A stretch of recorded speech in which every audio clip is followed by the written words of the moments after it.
So this is part 2 of the flipped lesson on parallel lines. So I gave you a postulate and then 3 theorems here that you can use for geometry proofs. The first one says if you have 2 parallel lines cut by a transversal, then their corresponding angles are congruent. We can kind of write this in a shortcut. If you have 2 parallel lines cut by transversal, it implies that the corresponding angles are congruent. Likewise, if we have 2 parallel lines cut by a transversal, then the 2 pairs of alternate interior angles are congruent. So 2 parallel lines cut by transversal implies that the alternate interior angles are congruent. If you have 2 parallel lines cut by a transversal, then the 2 pairs of alternate exterior angles are congruent. So parallel lines cut by the transversal implies that the alternate exterior angles are congruent.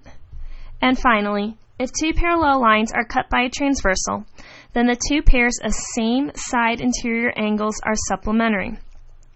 So if you have 2 parallel lines cut by a transversal, it implies the same side angles are supplementary.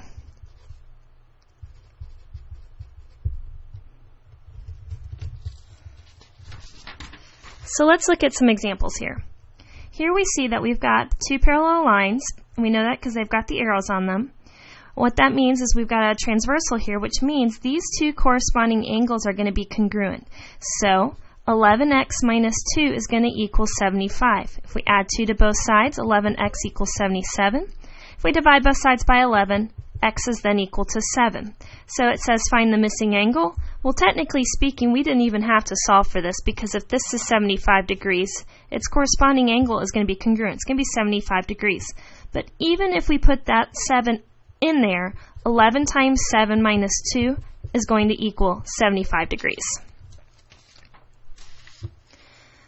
On this next case here, it says solve for x and then find each missing angle. So what we're supposed to do is look at these. Here is 2 parallel lines. We know that because we've got those parallel markings cut by transversal. So these 2 alternate interior angles are then going to be congruent, which means their measures are going to be the same.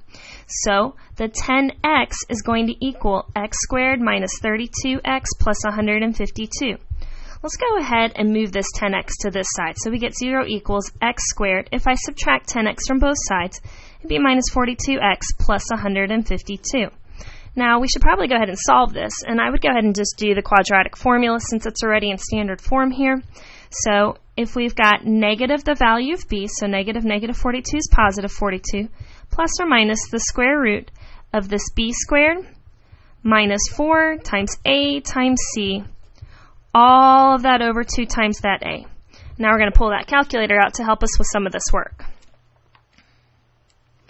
So going ahead and doing the discriminant, we've got 42 squared, 42 squared, and then minus 4 times that a, which is 1, times the c. That puts it as 42 plus or minus the square root of 1,156, all of that divided by 2.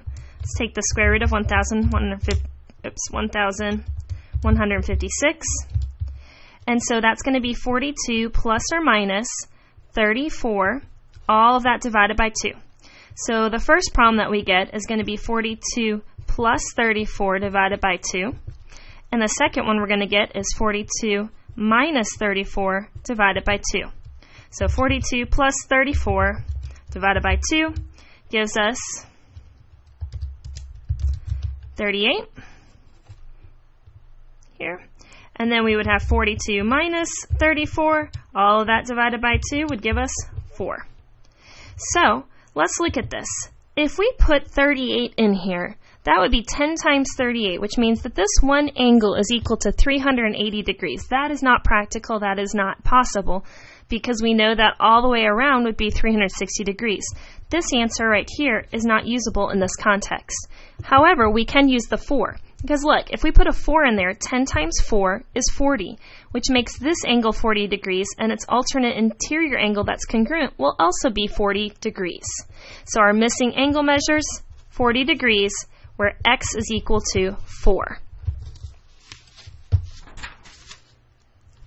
In our final problem here, if you'll notice, we've got two parallel lines cut by a transversal, and these two angles are same side. Same side angles are supplementary. They're not congruent. What that means is that the two angles would add together, so we're going to add these two angles together, and set them equal to 180 degrees. So we'd want to clean this up. 20 plus 24 is 44x, and then 5 minus 1 would be plus 4 equals 180. So then we can subtract 4 from both sides. We get 44x is equal to 176. And then we're going to divide both sides by 44, and it looks like x here is going to be 4. So we've solved for x. That part's done. We're also supposed to find each missing angle measure. So for the first one, it's going to be 20 times 4 plus 5, because again, we're putting that x is foreign, so that's going to be 80 plus 5 is equal to 85. And then the second one would be 24 times 4 minus 1. Make the calculator do that. 24 times 4 minus 1 is 95.